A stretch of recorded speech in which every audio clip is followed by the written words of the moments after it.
ដែលខ្ញុំព្រួយបារម្ភហើយនឹងខ្ញុំចង់ឲ្យរដ្ឋាភិបាលត្រូវតែមានវិធានការទទួល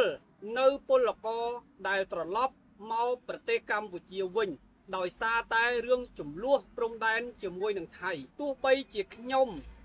មិនមែនជាអ្នកធ្វើការនៅថៃក៏ដោយក៏ប៉ុន្តែមានជនរួមឈាមរបស់ខ្ញុំដែលធ្វើការនៅថៃដូច្នេះខ្ញុំចង់ឲ្យរដ្ឋាភិបាលត្រូវតែរកវិធីសាស្ត្រដើម្បីជួយសម្របសម្រួលអ្វីដែលធ្វើទៅត្រឹមត្រូវខ្ញុំគ្រប់គ្រងហើយអ្វីណាដែលធ្វើទៅចំណេញដល់ជនជាតិរបស់ខ្ញុំគ្រប់គ្រងខ្ញុំមិនមែនប្រឆាំងកັບមុខទេការដែលមានវិធានការសមរម្យចំពោះពលករដែលត្រឡប់មកប្រទេសកម្ពុជាវិញដោយសារតែថៃគេដេញឬក៏គេមិនដេញយើងក៏ត្រូវតែត្រឡប់មកប្រទេសកម្ពុជាផ្ទះរបស់យើងសិនពីព្រោះឥឡូវនេះស្ថានភាពកាន់តែធ្ងន់ធ្ងរហើយថៃក៏វាបានមើងងាយខ្មែរដោយសារតែយើងទៅធ្វើការងារនៅប្រទេសរបស់វាក៏នៅថៃនឹងត្រូវត្រឡប់មកប្រទេសកម្ពុជាវិញដូច្នេះពួកគាត់កំពុងតែជំពាក់បំណុលធនាគារគ្រប់គ្នាខ្ញុំជឿថាគ្មាននរណាម្នាក់ដែលទៅថៃហើយគ្មានជំពាក់បំណុលធនាគារនោះទេទាំងគេទាំងខ្ញុំគឺសូម្បីតែអ្នកមកកូរ៉េក៏ជំពាក់ធនាគារដែរដូច្នេះយើងចង់ឲ្យរដ្ឋាភិបាលមានវិធានការច្បាស់លាស់មិនមែនគ្រាន់តែអំពាវនាវឲ្យធនាគារបន្ថយតាមដែលអាចធ្វើទៅបាននោះទេសូមឲ្យរដ្ឋាភិបាលត្រូវតែមានចំណាត់ការនិយាយជាមួយនឹងធនាគារហិរញ្ញវត្ថុទាំងអស់ហ្នឹងថានៅពេលដែលក្នុងកលៈទេសៈកម្ពុជាថៃកំពុងតែមានចំនួនធ្ងន់ធ្ងរនេះឲ្យធនាគារទាំងអស់ហ្នឹងបណ្ដោះអាសន្នមិនថារយៈពេលដល់1ឆ្នាំទេសូម្បីតែកន្លះឆ្នាំ6ខែឬក៏3ខែក៏បានដែរឲ្យយកបំណុលរបស់ប្រជាពលរដ្ឋខ្មែរជាទូទៅសិនជាពិសេសបងប្អូននៅថៃក៏ដោយឲ្យពួកគាត់ផ្អាកសិនយកការនៅតែការប្រាក់នៅតែការប្រាក់យើងអត់មានបដិសេធថាមិនសងធនាគារទាំងអស់នោះទេគឺយើងនៅតែសងតែគ្រាន់តែទុកពេលវេលារយៈពេល6ខែឲ្យបងប្អូនពលករទាំងអស់ហ្នឹងឲ្យពួកគាត់ត្រឡប់មកវិញហើយពួកគាត់រកការងារបានធ្វើសមរម្យសិនចាំធនាគារទាំងអស់ហ្នឹងយកការបន្តទៀតនេះមិនមែនយើងមិនសងទេណាការនៅតែការគិតដដែលទៅក៏ប៉ុន្តែគ្រាន់តែក្នុងរយៈពេលបណ្ដោះអាសន្ននៅក្នុងកលៈទេសៈកំពុងតែមានបញ្ហាហ្នឹងពួកគាត់ត្រឡប់មកវិញពួកគាត់អត់មានការងារធ្វើសួរថាបានលុយមកពីណាសងធនាគារទាំងអស់ហ្នឹងអញ្ចឹងឲ្យរដ្ឋាភិបាលលោកហ៊ុនសែនលោកហ៊ុនម៉ាណែតហ្នឹងត្រូវតែនិយាយជាមួយនឹងធនាគារទាំងអស់ហ្នឹងឲ្យច្បាស់លាស់ដាក់វិធានការតែម្ដងអត់មានស្នើសុំអំពាវនាវអញ្ចឹងទេបើស្នើសុំអំពាវនាវធម្មតាធនាគារទាំងអស់ហ្នឹងពួកគាត់អត់ស្ដាប់ទេដូច្នេះយើងចង់ឲ្យរដ្ឋាភិបាលមានវិធានការច្បាស់លាស់ហើយធ្វើវិធានការនេះគឺយើងគ្រប់គ្រងមិនមែនយើងប្រឆាំងនោះទេអ្វីណាដែលធ្វើទៅមានផលប្រយោជន៍ដល់ប្រជាពលរដ្ឋខ្មែរគឺយើងគ្រប់គ្រងហើយក៏មិនទាញចំណេញផលប្រយោជន៍នយោបាយដែរហើយក៏មិនចង់ឲ្យរបបលោកហ៊ុនសែនយកធ្វើជាចំណាប់ខ្មាំងនយោបាយយកមកទាញផលប្រយោជន៍នយោបាយនៅពេលដែលកំពុងតែមានចំនួនដែរយើងចង់ឲ្យរដ្ឋាភិបាលជួយសម្រួលដល់បងប្អូនពលករទាំងអស់ហ្នឹងឲ្យពួកគាត់ត្រឡប់មកវិញហើយមានវិធានការច្បាស់លាស់ជាមួយនឹងធនាគារឲ្យពួកគាត់មកដោយមានគេហៅថាមានដង្ហើមដកពួកគាត់ត្រឡប់មកវិញអត់មានការងារធ្វើរកការងារអត់ទាន់បានអញ្ចឹងការងារនៅស្រុកខ្មែរយើងក៏ចាញ់ថៃដែរក៏ប៉ុន្តែទោះបីជាចាញ់យ៉ាងណាក៏ដោយបើសិនបើមានការងារធ្វើសមរម្យប្រាក់ខែខុសត្រូវថៃបន្តិចបន្តួចឬក៏ខុសត្រូវកម្លៀតគ្នាយ៉ាងណាក្តីក៏យើងសុខចិត្តពួកគាត់ខ្ញុំច្បាស់ថាពួកគាត់នឹងចង់ត្រឡប់មកវិញអញ្ចឹងឲ្យពួកគាត់មានឱកាសក្នុងរយៈពេល3ខែឬ6ខែហ្នឹងផ្អាកសងធនាគារសិនដើម្បីឲ្យពួកគាត់រកការងារបានធ្វើឲ្យរដ្ឋាភិបាលមានវិធានការបែបហ្នឹងហើយប្រសិនបើរដ្ឋាភិបាលមានវិធានការបន្ថែមទៀតខ្ញុំពិតជាសប្បាយចិត្តបើចង់ទាគុណអាណន់ពីបងប្អូនពលករនៅកូរ៉េឱកាសនេះគឺជាឱកាសមាសរបស់រដ្ឋាភិបាលខ្ញុំសូមអំពាវនាវរដ្ឋាភិបាលបើចង់ឲ្យបងប្អូនប្រជាពលរដ្ឋខ្មែរធ្វើខ្ញុំគេក៏ធ្វើចោះក៏ប៉ុន្តែបើសិនជាធ្វើខ្ញុំគេនៅក្នុងប្រទេសដែលថ្លៃថ្នូរនៅប្រទេសកូរ៉េក្តីនៅប្រទេសជប៉ុនក្តីជាប្រទេសមួយដែលថ្លៃថ្នូរដែលស័ក្តិសមយើងមកធ្វើខ្ញុំគេមែនក៏ប៉ុន្តែប្រាក់ខែវាគួរសមអញ្ចឹងខ្ញុំគេក៏វាក្រាន់បើក៏វាមានតែបន្តិចដែរអញ្ចឹងខ្ញុំមិនមែនថាមិនចង់ឲ្យខ្មែររត់ចោលស្រុកទេណាឲ្យខ្មែររត់ចោលស្រុកក៏ប៉ុន្តែមកធ្វើការក្នុងប្រទេសដែលថ្លៃថ្នូរសមរម្យមានលក្ខខណ្ឌការងារល្អដោយប្រទេសកូរ៉េខ្ញុំគ្រប់គ្រងឲ្យបងប្អូនមកពីថៃបើសិនបើរដ្ឋាភិបាលមានលទ្ធភាពឬខ្ញុំជឿថាមានលទ្ធភាពគួរតែ ជាវិធានការរបស់រដ្ឋាភិបាលតែម្ដងជាកញ្ចប់ថវិកាតែម្ដងឲ្យពួកគាត់រៀននៅសាលាកប់ស្រូវហ្នឹងឲ្យពួកគាត់រៀនភាសាកូរ៉េដោយមិនគិតប្រាក់ឬមួយក៏គិតប្រាក់ក៏ប៉ុន្តែជាប្រាក់កម្ចីរបស់រដ្ឋាភិបាលកុំឲ្យពួកគាត់ប្រឡងទៅក៏អស់លុយរៀនភាសាក៏អស់លុយអាឡើងមកទិញសវត្ថយន្តហោះមកកូរ៉េក៏អស់លុយស្អីក៏អស់លុយស្អីក៏អស់លុយមុននឹងបានមកកូរ៉េគឺជាពាក់ធនាគារវ៉ាន់កកទាំងគេទាំងខ្ញុំទិញសវត្ថយន្តហោះរាប់ពាន់ដុល្លារផងម្នាក់មកកូរ៉េចង់កន្លះឆ្នាំមួយឆ្នាំមិនទាន់សងធនាគាររួចផងដោយសារតែថ្លៃរៀនផងបងសាលាផងថ្លៃទិញពាក្យប្រឡងផងស្អីក៏អស់លុយពិនិត្យសុខភាពក៏អស់លុយទិញថ្នាំទុកឲ្យលុយគ្រប់បែបគ្រប់យ៉ាងបើរដ្ឋាភិបាលចង់ឲ្យពលករនៅកូរ៉េដឹងគុណចាប់ផ្ដើមធ្វើវិធានការនេះគឺជាខ្ញុំគាំទ្រឲ្យមានកញ្ចប់ថវិកាជួយឲ្យបងប្អូននៅប្រទេសមកពីប្រទេសថៃហ្នឹងឲ្យពួកគាត់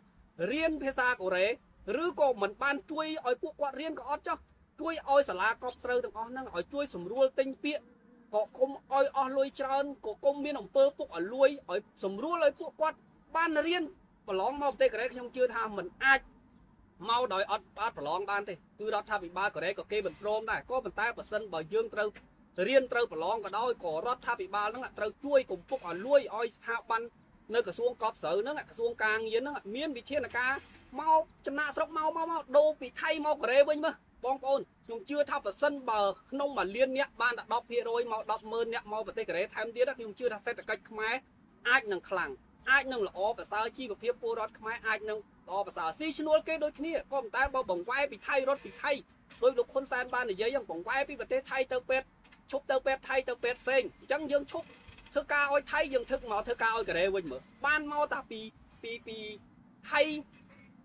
មួយលានអ្នកបានមកកូរ៉េបញ្ជូនមកតែ 100000 អ្នកខ្ញុំពិតថាខ្ញុំសប្បាយចិត្តតែម្ដងទោះបីជាធ្វើខ្ញុំគេក៏ដោយក៏ប៉ុន្តែវាថ្លៃធ្នូវាប្រាក់ខែវាខុសត្រូវគ្នាឆ្ងាយពីប្រទេសថៃអញ្ចឹងខ្ញុំមិនមែនចង់ឲ្យខ្មែររត់ចោលស្រុកទេក៏ប៉ុន្តែបើជៀសវាងរត់ចោលស្រុកហើយឲ្យរដ្ឋាភិបាលជួយឲ្យពួកគាត់បានមកប្រទេសកូរ៉េមករៀនទៅក៏ប៉ុន្តែឲ្យពួកគាត់រៀនដោយសមត្ថភាពខ្លួនឯងអញ្ចឹងក៏ប៉ុន្តែរដ្ឋាភិបាលគុំពុកឲ្យលួយគុំគេហៅថាគុំកេងកវាញ់មុននឹងបានមកប្រទេសកូរ៉េបើឈាមពលករនៅកូរ៉េចង់សោះអស់ឈាមបើដូចឆ្លើងអញ្ចឹងវងតាបានមកកូរ៉េពាក់វាគាវ័នកកឲ្យពួកគាត់រៀនទៅតាមសមត្ថភាពទៅប្រឡងជាប់ចាំបានមកមានសមត្ថភាពចាំមកក៏ប៉ុន្តែក្រៅពីពួកគាត់មានសមត្ថភាពហើយជួយពួកគាត់អញ្ចឹងហើយចាំទាគុណទៅខ្ញុំមិនថាទេចុះបើសិនបើអត់មានបានជួយអីបន្តិចផងបើតែឈាមពលករនៅកូរ៉េមុននឹងបានមកកូរ៉េពាក់ធនាគារវ័នកកហ្នឹងហើយមកដល់តាំងអាទាគុណណាបានឡើងមកកូរ៉េម្ដងហ៊ុនសែនហ៊ុនម៉ាណែតឡើងមកកូរ៉េម្ដងទាគុណពីគេថាឯងភ្លេចគុណឯងភ្លេចកំណើតឯងប្រឆាំងគេឯងប្រឆាំងអីហើយបើអញ្ចឹងឲ្យពីណាគេដឹងគុណជួលលុយគេហើយក៏គេអត់ទៅទៀតណាចុះបើសិនបរដ្ឋាភិបាលធ្វើអញ្ចឹងហើយបើសិនបរដ្ឋាភិបាលជួយបងប្អូននៅកូរ៉េជួយបងប្អូនមកពីថៃឲ្យឡើងមកកូរ៉េដោយជួយថវិកាពួកគាត់ឲ្យពួកគាត់បានឡើងមកខ្ញុំលែងប្រឆាំងក្នុងរឿងហ្នឹងមិនមែនឈប់ប្រឆាំងទាំងអស់តែឈប់រិះគន់ចំណុចហ្នឹងប៉ុន្តែបើអត់ជួយអញ្ចឹងឲ្យខ្ញុំអត់រិះគន់មិនកើតអញ្ចឹងខ្ញុំឲ្យមានវិធានការជាច្រើនចំណុចវិធានការពេលនេះគឺរដ្ឋាភិបាលខ្ញុំគិតថាមានបន្ទុកធ្ងន់ធ្ងរណាស់ខ្ញុំដឹងក៏ប៉ុន្តែអ្វីដែលរដ្ឋាភិបាលត្រូវធ្វើចំណុចណាល្អខ្ញុំគាំទ្រខ្ញុំសរសើរខ្ញុំលើកទឹកចិត្តខ្ញុំជំរុញបន្ថែមមិនមែនខ្ញុំចេះតែឆ្លៀតឱកាសកេងយកចំណេញនយោបាយទេរដ្ឋាភិបាលក៏គុំកេងចំណេញនយោបាយរឿងដែលមិនគួរឲ្យកេងចំណេញមិនត្រូវកេងចំណេញទេខ្ញុំក៏ដោយនិយាយនេះមិនមែនកេងចំណេញនយោបាយទេខ្ញុំនិយាយអ្វីណាដែលជាផលប្រយោជន៍ខ្មែរអ្វីណាដែលជាវិធានការឲ្យខ្មែរបានផលចំណេញទាំងអស់គ្នាទាំងរដ្ឋាភិបាលក៏បានការគ្រប់គ្រងបងប្អូនពលករដែលត្រូវត្រឡប់មកវិញខាតបងមែនខ្ញុំទទួលស្គាល់ក៏ប៉ុន្តែchẳngហោចណាស់ក៏មកដល់ផ្ទះយើងវិញប្រាក់ខែខុសគ្នាបន្តិចបន្តួចធ្វើការនៅប្រទេសខ្មែរក៏ដោយឲ្យតែប្រាក់ខែឲ្យវាសមរម្យទៅខ្ញុំពិតជាគ្រប់គ្រងកុំភ្លេចនៅពេលណាដែលទំនិញថៃមិនអាចចូលមកស្រុកខ្មែរក៏ប៉ុន្តែ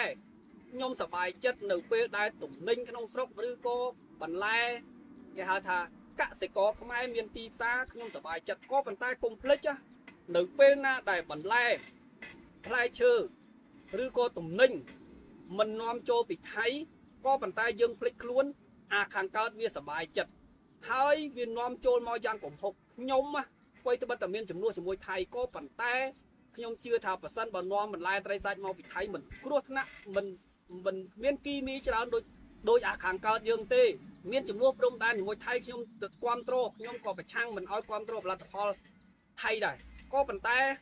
យើងត្រូវតាមដានយើងត្រូវប្រុងប្រយ័ត្នឱកាសនៅពេលដែលឆ្លោះជាមួយនឹងអាខាងលិចអាខាងកើតវាបានដៃវាសบายចិត្តវាញឹមខ្ជិបវាឃើញអញ្ចឹងទៅវាបានឱកាសនាំបន្លែត្រីសាច់គីមីស្អីចូលមកខ្មែរលក់សម្រាប់ខ្មែរហើយឡើងថ្លៃទៀតអាហ្នឹងបើសិនបើបន្លែផ្លែឈើខ្មែរក្នុងស្រុកឡើងថ្លៃខ្ញុំគ្រប់គ្រងក៏ប៉ុន្តែគុំឡើងថ្លៃហួសហេតុពេកឲ្យឈ្មួញកណ្ដាលត្រូវតែមានវិធានការប្រយ័ត្នឈ្មួញកណ្ដាលវាឆ្លៀតឱកាសបន្លែត្រីសាច់បន្លែផ្លែឈើឬក៏ផលិតផលក្នុងស្រុកមានទីផ្សារក៏ប៉ុន្តែអ្នកដាំពិតប្រាកដអត់បានទីផ្សារអាហ្នឹងប្រយ័ត្នអត់បានតម្លៃហើយខំដាំនឿយចង់ងាប់ហើយឈ្មួញវាអ្នកតម្លើងតម្លៃវាបានផលប្រយោជន៍ឧទាហរណ៍ថាផលិតផលក្នុងស្រុកឲ្យឡើងថ្លៃឲ្យសមរម្យឲ្យបានផលប្រយោជន៍ទាំងអស់គ្នាពលរដ្ឋខ្មែរក្នុងស្រុក